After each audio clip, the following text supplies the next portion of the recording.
Jason Carroll, is it a true confession or a coercion? A mother's role in a son's fate. Hey everyone, welcome back to this podcast, A Little Piece of Me. Something that I treasure every single minute because it takes a lot of hours to do this and it takes a lot of time, lots of investigation, lots of resources. And every time I come here, I come with my heart and I want to make justice. Sometimes some of these cases that I bring in here, most of them, and it happened in the wrong year when I was just doing my life, and at that time, I was not into crimes and I was not into what I am right now after so many years have gone by.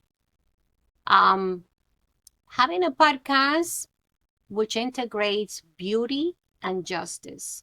And this is what it is called moral beauty. Moral why? Because some of these cases that I'm bringing to you, it could be from a case of a missing person, or it could be someone that was accused wrongly, or anything. It could be anything related to justice. This episode tonight is very powerful and special.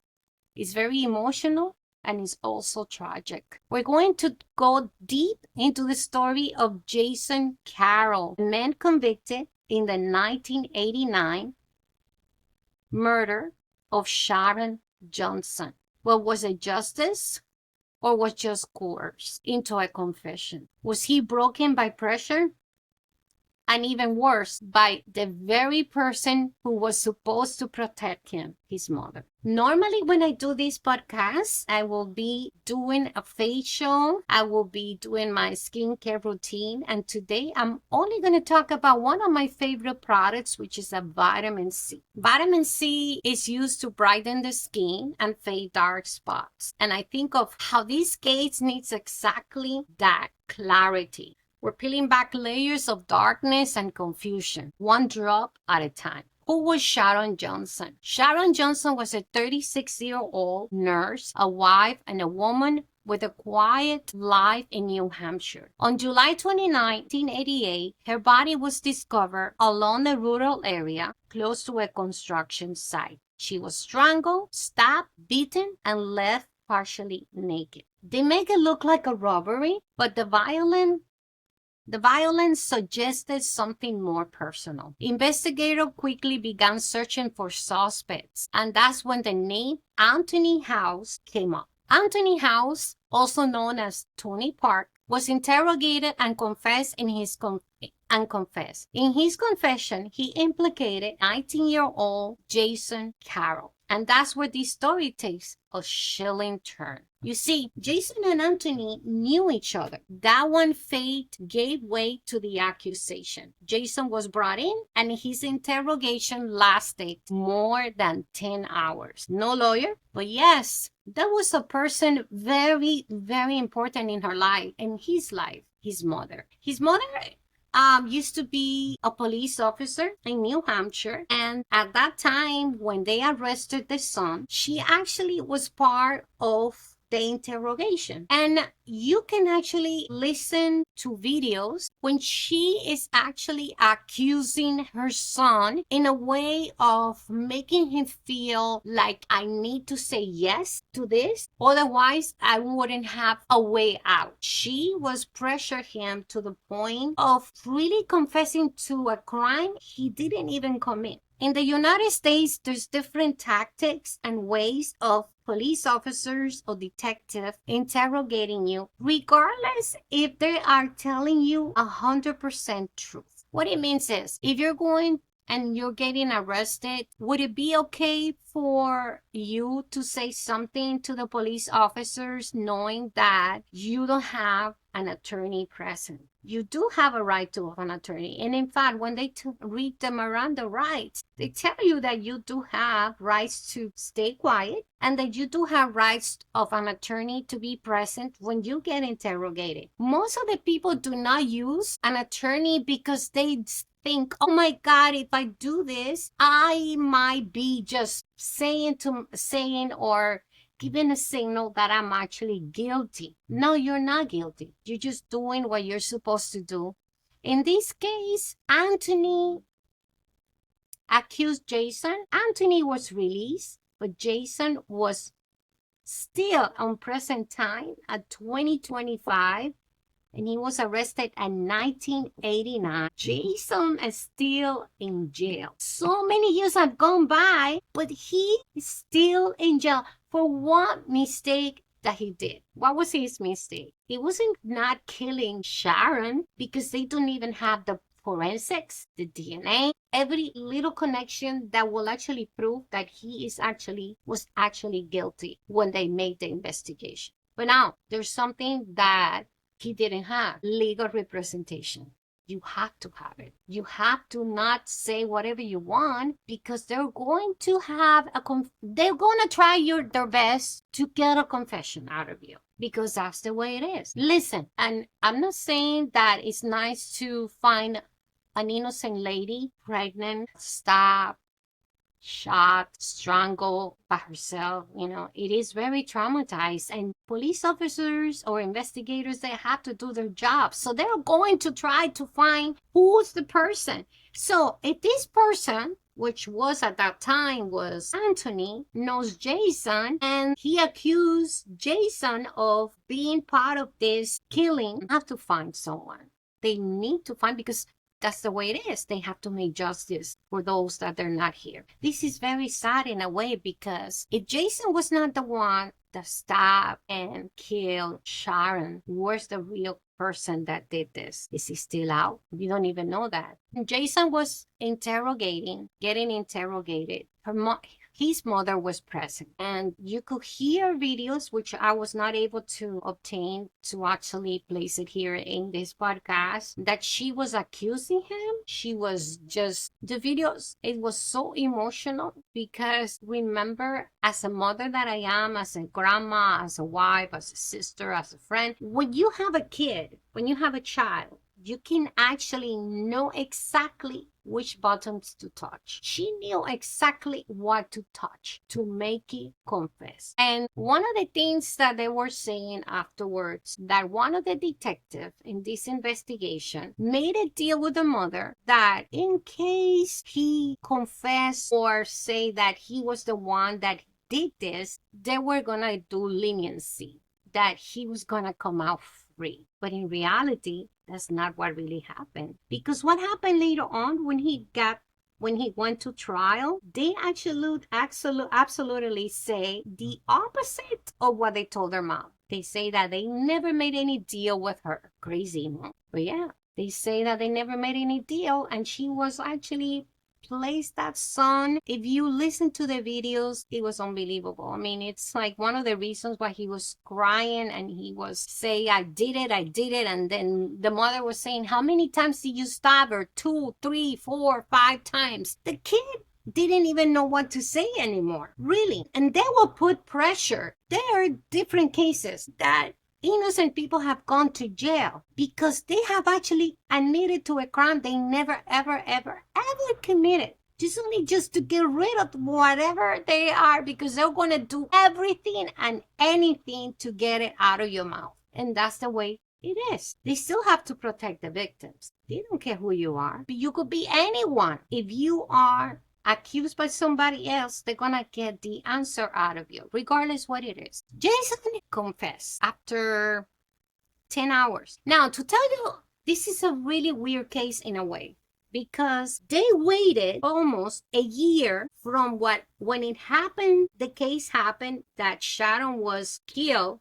They waited a year from that time to this time. They waited a year to actually find somebody that they can interrogate. Most of the time, they don't wait too long.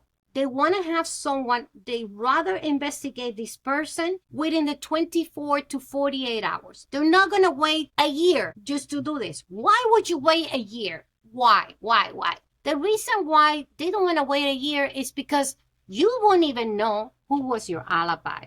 You won't even remember. I don't even remember what I did a year ago. So imagine if you are in a table in a cold room with 2 guys interrogating you, and you don't even have a clue what you did yesterday. Imagine what you have done 18 months ago. The kid was just, it was a travesty. It was crazy. It was just wrong, very wrong. And on top of that, having a mom, I'm not saying the mother didn't love his child, but she thought that she was doing the right thing, and she was not. Jason's confession was full of errors. He didn't describe Sharon correctly, because I don't even think he even knew Sharon. He didn't know the scene of the crime. He got major facts wrong. Yeah, the police still charge him, and they still use that confession against him. Like I was saying before in my podcast, the police can lie to you. They can say they have a DNA even though they don't have one. They can tell you someone else confessed, even though they never did confess. They can pretend to be your friend. They can be that person on the other side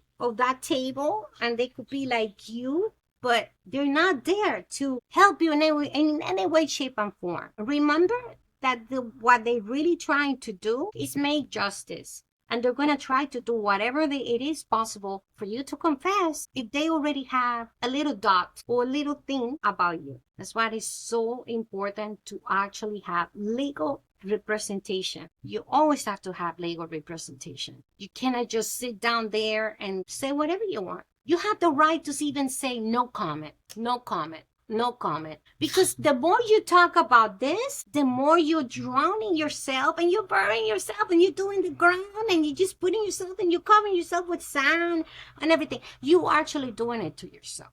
Because the more you talk, you're burying yourself deep and deep and deeper into it. So imagine if you're 19 years old and you don't have any lawyer and you have hours and hours and hours, but on top of that, you have your mom in there in the room, which she thinks that by saying or telling you to confess on something that you have never done, you are going to not say, I did it? No. I mean, let me tell you, she really made it really hard for him. Very hard. Because she was supposed to be there as someone that will help him out instead of someone that will bury him. You know, there's some other cases of some other podcasts that I have watched. And one of them, it's one of my favorite ones. It's Bear Brooks' podcast. I think he's one of the coolest men in the world. And we hear in that tape that he says, if you put a knife in that woman, I want to know. And he broke down in tears, and that's when he confessed. Very sad. Was he guilty? Was he just crushed by fear, by isolation? And the one person who was supposed to be loving unconditionally was not there to do that. Like I say, most of these cases I do investigate. I listen to other podcasters. I was listening today to Pat Brown, and she's actually a criminal profiler. She believed that Jason might be guilty. She thinks that his confession had hidden truth, that the DNA on Sharon might be unrelated. There was no DNA that connected Jason to Sharon in any way, shape, and form. Not on that 1989, or not when they just did it recently. There's nothing. They don't for speculations, or because they don't even have a little trace. Okay, I can understand something. You can have a little DNA of a person in your shirt. Okay, they found it. Okay, how did that came in your shirt? I understand that. But now, in this case, there was nothing that proved that even Jason was close to Sharon in any way. There was nothing. There was not any little speck of evidence. There was not even one little bit of evidence. So why is Jason still in prison? After so many years, I can tell you, it happened in 1989 and we're in 2025. And I know the last trial he actually had was in 2023. They didn't let him go. No, they didn't let him go. He's still in jail. It's crazy. He also went to the parole board. And the reason why they didn't let him go was because they always the way the parole board works in the United States is you have to be able to say, oh, I'm so sorry because I committed this crime. So now, if you're innocent and you go into a parole board and you're going to sit down in there and you're going to tell whoever is in front of you, you're going to say, I'm sorry, but I am very sorry because of what I did. How would you do that? If you are innocent, how would you actually say, I'm sorry for what I have done? He couldn't even say that. he couldn't even say he was innocent. I mean, he couldn't even say, I didn't do it, or I have remorse, because the guy didn't do it. So that was the reason why he couldn't even do parole after so many years. We talked about the DNA before about Sharon. That is unrelated. The DNA doesn't match Jason. The real profile hasn't been identified. Anthony House recanted and was released. So why is Jason still in prison? So the person that told the police officers and the justice system of New Hampshire that Jason was guilty because supposedly they were getting paid to kill Sharon. They had a relationship. Okay, the one that had the relationship was not Jason, was Anthony. Anthony was a boyfriend of Sharon's husband's daughter. So that's the reason why there's a connection between Anthony and Jason and Sharon's husband. In fact, they thought at the beginning that Sharon's husband had something to do with the killing because he had some problems with gambling,